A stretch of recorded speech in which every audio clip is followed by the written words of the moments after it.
Bonjour et bienvenue dans ce nouvel épisode de mon podcast Ma Bulle de Psy.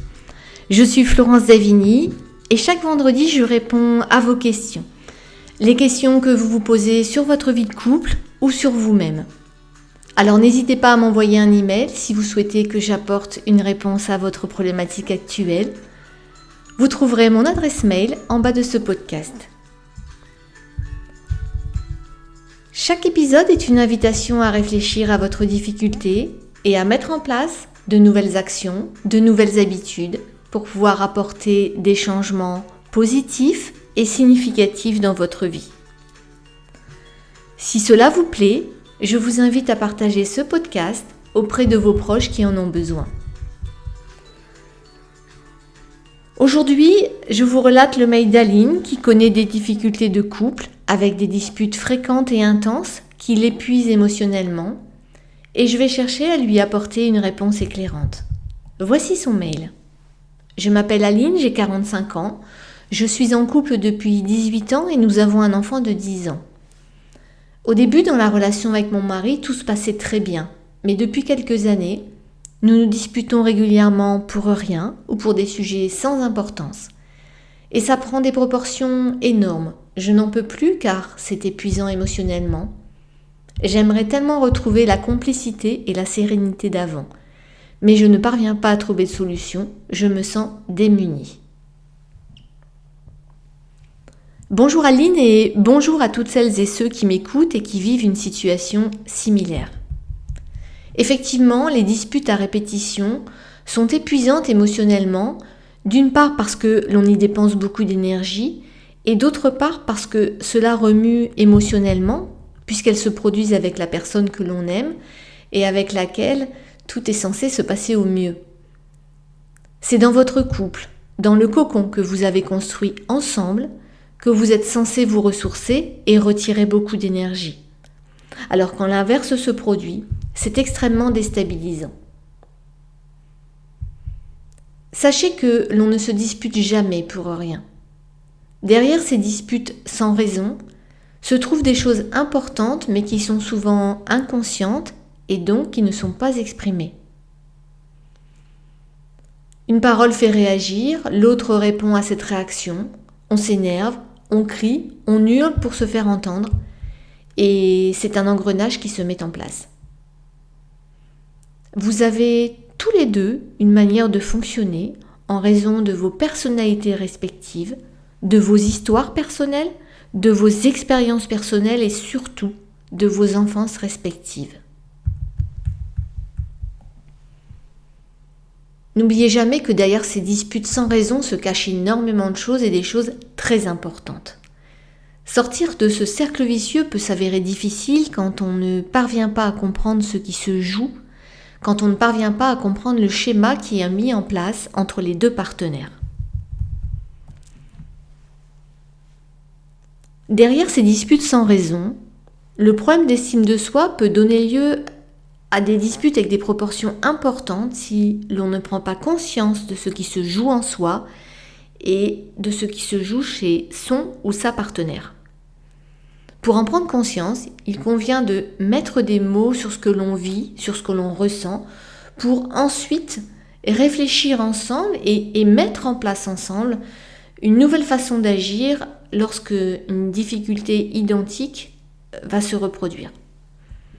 Comme par exemple pour les personnes qui vivent avec un manque d'estime d'elles-mêmes, il est important d'exprimer son ressenti et pour le conjoint, veiller à formuler ses propos différemment et avec douceur.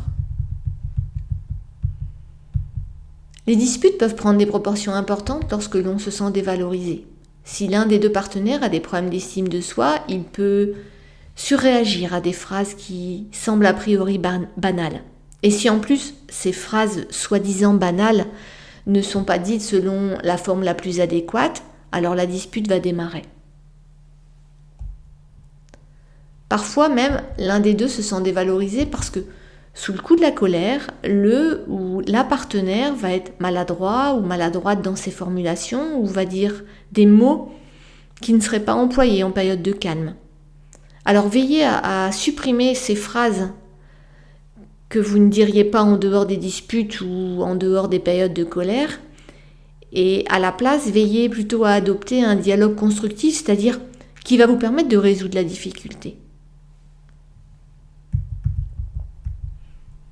Derrière ces disputes sans raison, on peut également trouver des problèmes d'écoute et de compréhension de l'autre. Souvent, dans un conflit, on parle pour se faire comprendre, on parle pour être entendu et aussi pour répondre. Donc c'est l'une des raisons pour lesquelles on crie de plus en plus fort. Mais ce que l'autre entend, ce n'est pas le message que vous voulez faire passer, mais plutôt les cris et la colère. Si vous prenez le temps, chacun votre tour, d'écouter ce que l'autre a à dire, sans lui couper la parole, en reformulant pour montrer que vous avez bien compris, vous mettez en place un véritable dialogue. Derrière ces disputes sans raison apparente, la peur d'être rejeté ou d'être abandonné peut être également présente. Vous pouvez être en conflit et apprendre à le désamorcer. Mais pour les personnes qui sont en insécurité, pour les personnes qui ont en elles la blessure de rejet ou la blessure d'abandon, un conflit engendre un sentiment de panique et il est difficile de dialoguer sereinement dans ces conditions. Donc pour quelqu'un qui a ces blessures en soi, il est important de travailler dessus pour les dépasser. Et en parallèle, pour le conjoint, il est important de veiller à adopter un comportement sécurisant pour pouvoir maintenir le dialogue.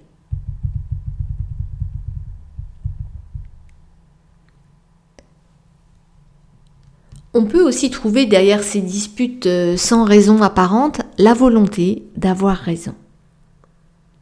Quand deux personnes ne sont pas d'accord, nombreuses sont celles qui font un déballage d'arguments et qui veulent convaincre l'autre. Or, lorsque l'on n'est pas d'accord, c'est que l'on a deux points de vue différents. Il est important d'accepter que l'autre ait un point de vue différent.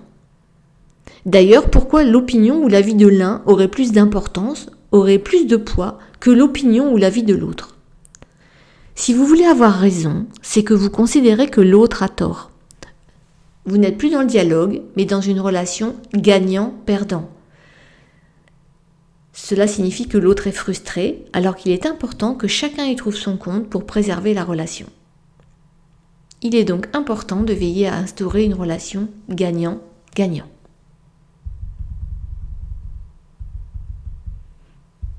Dans les disputes de couple, c'est souvent le même schéma qui se met en place. Et cette escalade, elle est souvent très difficile à arrêter.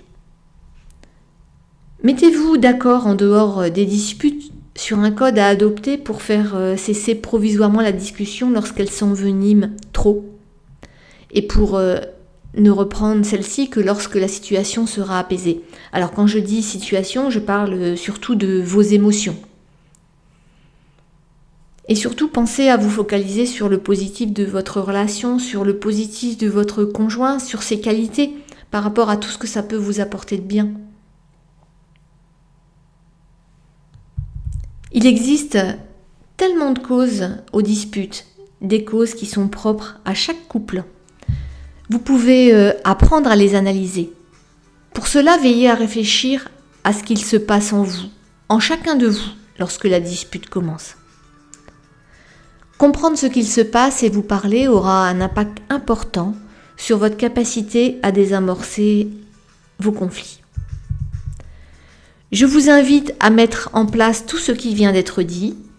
Vous pouvez faire cela seul ou en étant accompagné, par moi si vous le souhaitez. N'hésitez pas à me faire un retour d'expérience dans les commentaires et je vous retrouve la semaine prochaine pour un nouveau podcast.